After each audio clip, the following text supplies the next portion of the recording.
Peace, peace. Doing a recording for YouTube. Full moon in Scorpio, April 29th, 2018. This speak will be totally revolving around astrology and how it relates to the human individual.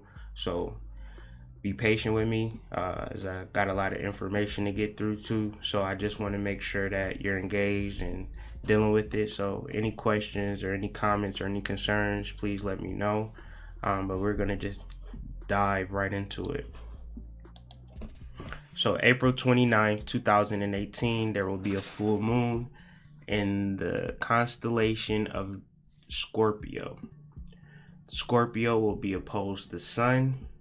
And at that time, April 29th, there will be two yads taking place in the astrology. And a yad is where there are two inconjunct angles headed towards two inconjunct angles, and at the base is a sextile angle. So if you look at Saturn, it is inconjunct Venus and inconjunct the North Node, and in between the North Node and Venus, there is a sextile.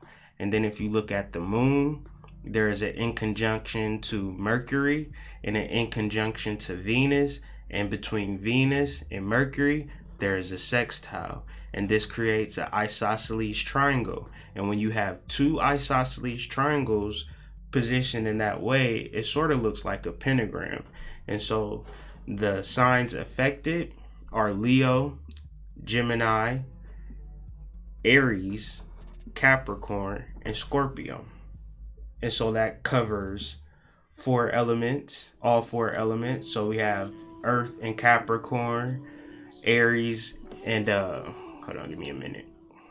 Aries representing fire, Gemini representing air, and North Node and Leo representing fire, and Moon and Scorpios representing water, but a different level of water.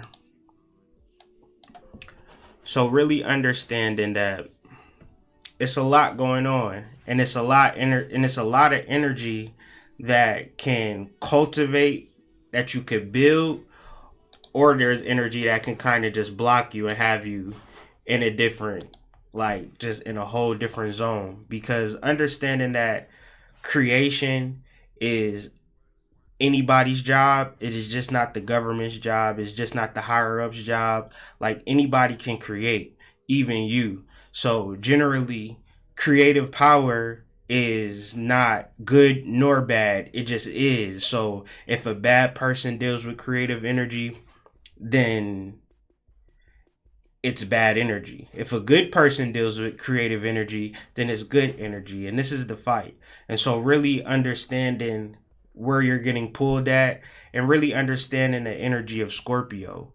Scorpio is a different type of energy. There are three phases of Scorpio. There is the birth, transformation, and rebirth.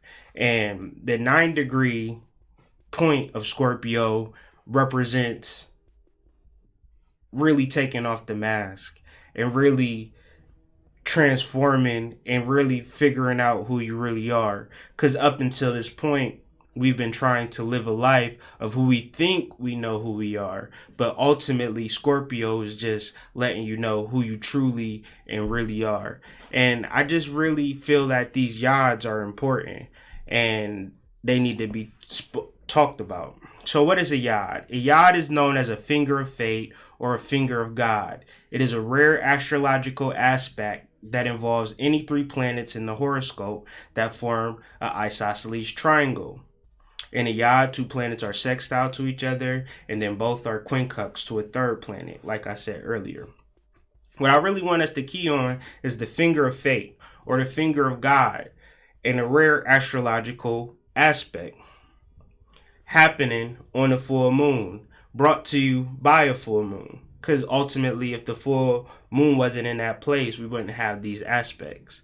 So understanding that the moon invites a particular energy into our lives, that if we're not understanding it, we think that it's all good.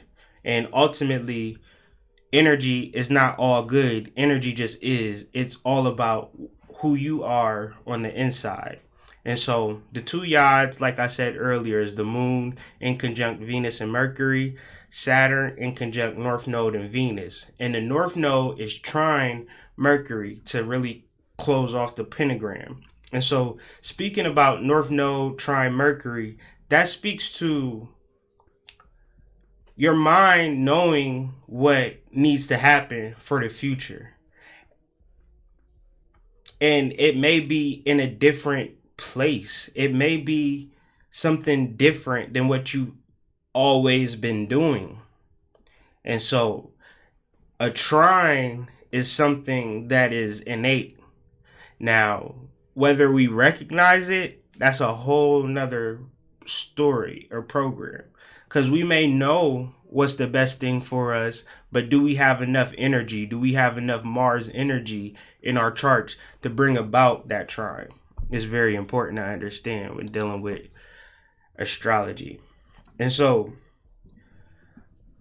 understanding that we don't talk about astrology because we are just into outer space and we like rocks in the sky that spin around the earth. We don't deal with astrology for that because that would be pointless. We might as well look at rocks on the ground. We understand that astrology is just a science of metaphysics, that they represent different aspects to ourselves. So Aries being the face and the head, you can understand that a little bit better. It's all about the self. It's all about how you present yourself. The arms being Gemini, the twins. You have two arms. You know what I'm saying? They're polarities, left and right.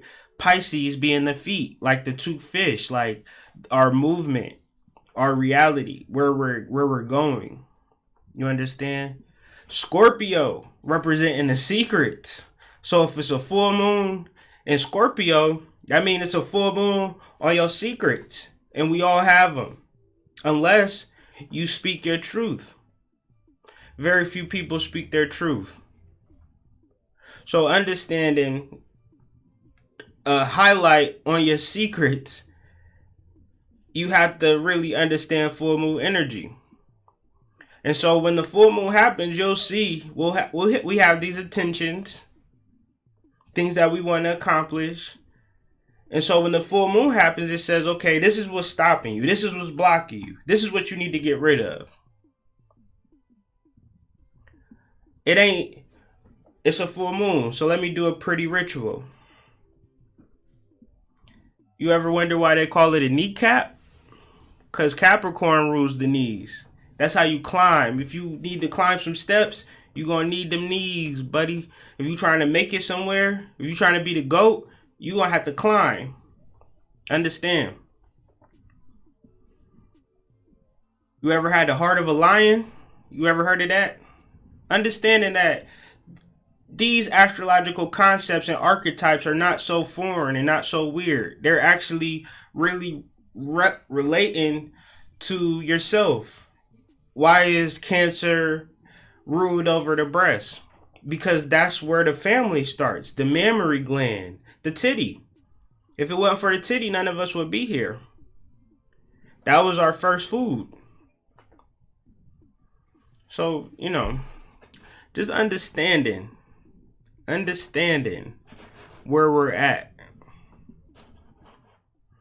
And so let's talk about this full moon in Scorpio and really what's happening. So a pentagram is a symbol of a star encased in a circle, always with 5 points, one pointing upward, with each point having its own meaning.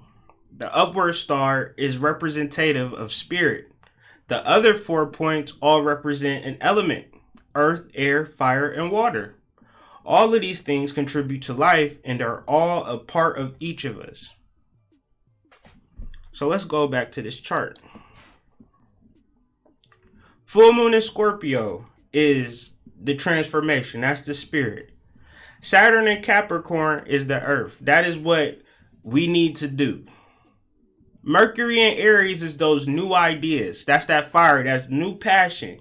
New things popping off. North Node in Leo is fire again. And that's where we need to go. Our passion, our future passion, our heart, where our heart is leading us to. Venus in Gemini is air.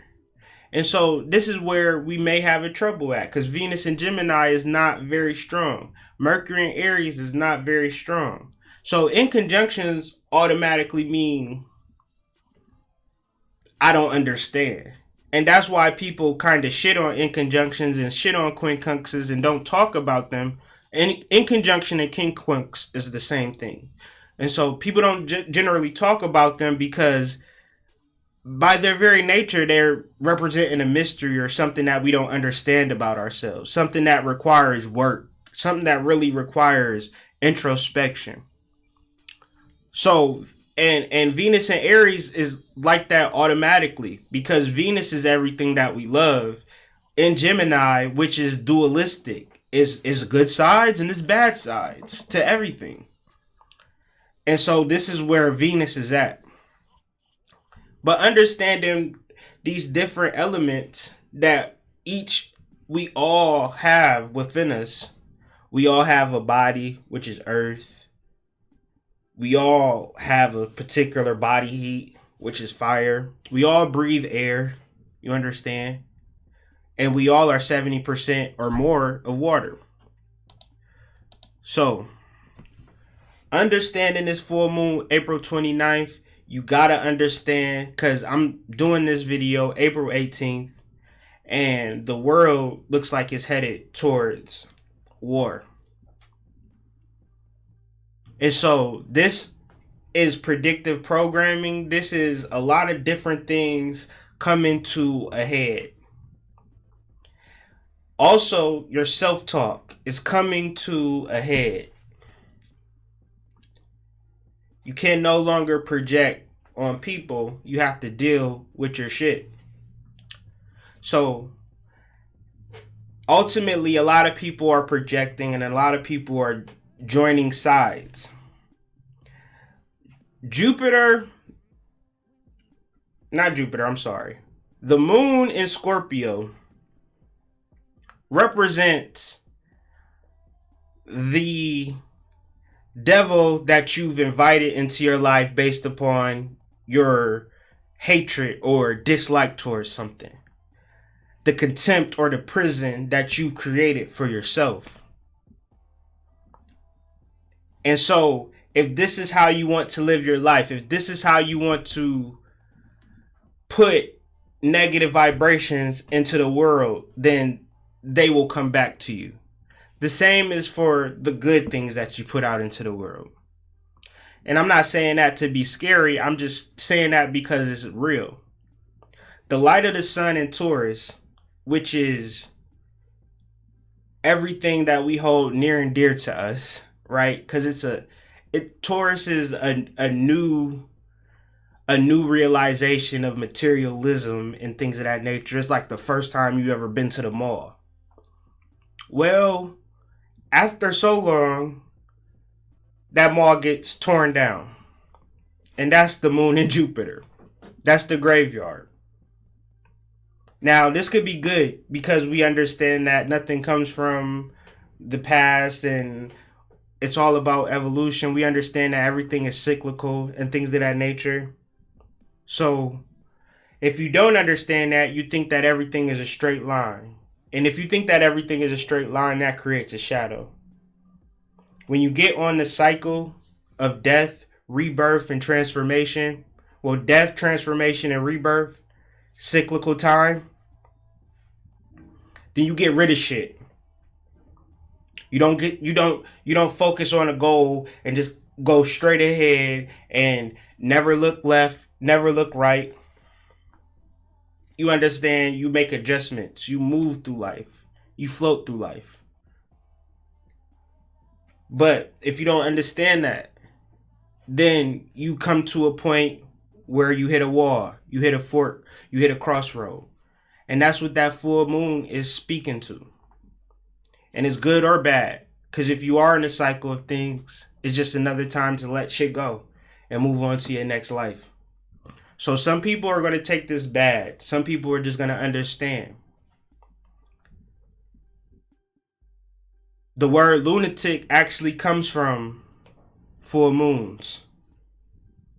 people affected with periodic insanity depending on the changes of the moon. So I don't want people to act like or think that full moons are wonderful, glorious times, nor do I want to scare you. I just want you to be aware of your mind, because your mind the moon is a satellite. You can project your thoughts onto the moon, and then your thoughts then spread all over the planet. That's how the moon works. So the moon just generally intensifies whatever we focus on mentally. So that's why people have psychotic breakdowns.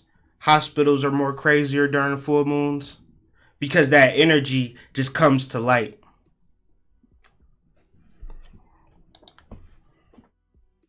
So it's very important to really do the alchemy. Really understand that is a fifth level to you. You're not just the four elements.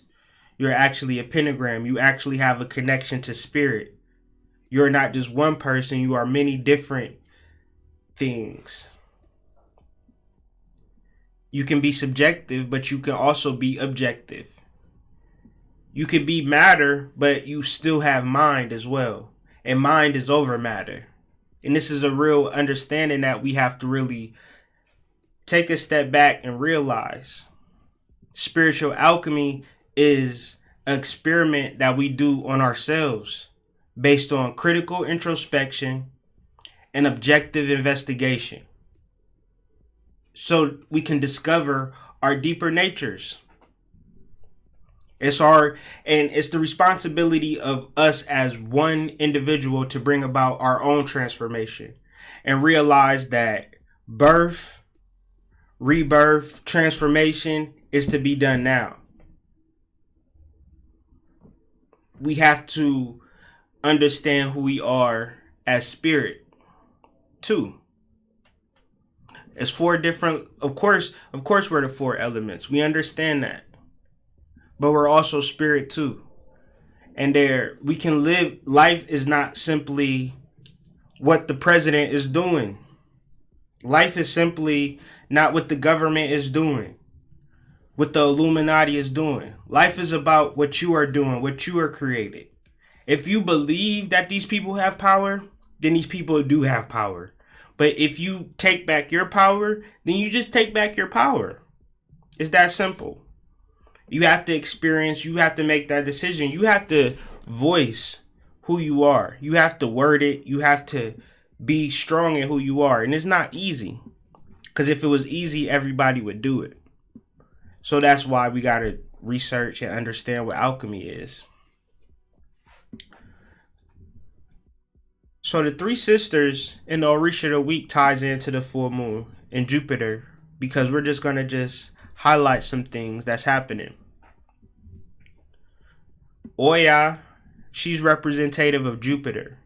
Yemiya is just the full moon. Oshun is Taurus. And so these are the three sisters. This is the motif that once ruled our psyches before the motif of the Father, Son, and the Holy Spirit. This is not a time of play. This is a time of serious work. We figure that the heliocentric motto is that God will take care of everything. Just give it to Jesus and everything will be fine. Just pray on it. Pray continuously. The matriarchal motto is different. It is not the same. The matriarchal motto is that of creator, preserver, and destroyer. The full moon in Jupiter is the moon in Scorpio. I keep saying Jupiter because Jupiter is in Scorpio. But the full moon in Scorpio is Oya and Yemiya. Oya is the goddess of the graveyard or the cemetery. She's right there ushering you from death to the old self, transformation into your new self, and ultimately rebirthed as a phoenix rising. And so to get to that point, you got to understand what she has been through to even get to that point. Most people are afraid of Oya. Most people are afraid of the transformation. But once you go through the transformation, you are so grateful for the transformation because you're no longer living in that dead state. You are fully conscious to who you truly are. And so we need not be afraid of transformation. We need not run from transformation. We need to embrace transformation. Because the ones that are afraid, they're creating that energy for themselves. But the ones who embrace it, you're creating that energy for yourself as well. And so this motif is not something that just exists in Yoruba or Ifa. It actually exists all over the planet.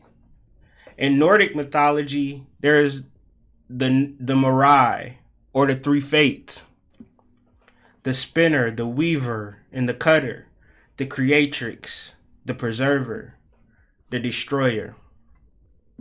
The thing about the three fates is that you can interface with the three fates and alter your destiny.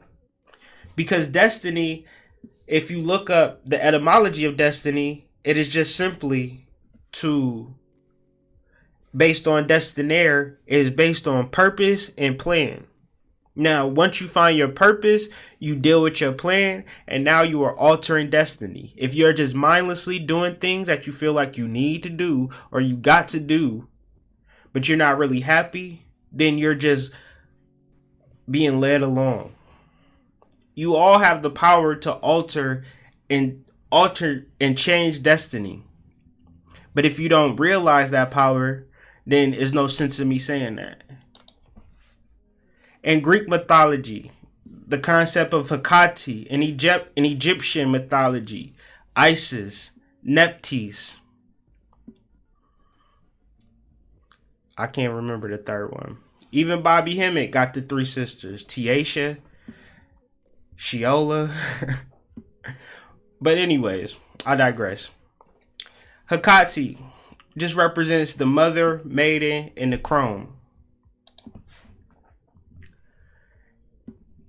The triplicity of the goddesses is just representing one moon, but the different phases of that one moon. And no matter what, those phases every 28 days are right in the exact.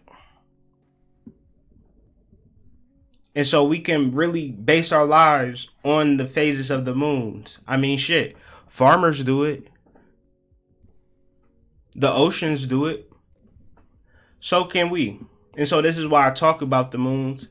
Not to pump people up or to make you feel extra good about the moon, but just kind of just put information out there that, you know, however bad it seems, that's also as good as it can be. And so if we understand ourselves and focus on ourselves and not the media and not these movies, we can really utilize this energy for ourselves. The same way that they're using the energy for themselves. Energy is not good nor bad. It just is. So if it's energy to be tapped into, why aren't you tapping into it? Where are you at in this phase of the moon? Are you trying to create something? Are you trying to preserve something? Or does some things need to be destroyed? You know, Oya will have the answers for you. And so that really concludes my presentation. Just want to invite any and everybody in the Columbus area to come check us out at Spirit of Tifereth. And that's located on 1273 West Broad Street. It's just a variety of products, crystals, herbs, ritual stuff for your altar, excellent energy, psychics, healers, all types of things going down there. I'm also down there as well. So if you want to schedule a reading with me, schedule a session, hit me up, hit my website up, hit my Gmail up, or just stop by the store, man, and come speak to us. But we open every day, Monday through Friday, Saturday too. But if interested, man, just please let me know. But this just been the Hood Mystic. Like I said, if any questions, comments, or concerns, or you want to know about this energy for yourself, don't be afraid to hit me up on the email. Don't be afraid to hit me up on Instagram. I'm accessible and all of that. So this has just been another This Week in Astrology, dealing with the magic and the alchemy of our lives. So I hope you enjoyed it. I hope I made sense. But if not, please let me know. I'm open to criticism. But y'all have a wonderful day and stay woke, man. And really create your reality. Really use this energy. Really start to use your hands. Write stuff down. Really, like, deal with this magic, man. Don't let this shit pass you by, man. It's a really powerful time, but you gotta be real with yourself. You gotta be true and honest with yourself. So, hope y'all have a wonderful evening, wonderful day, wherever this video finds you, man. Peace.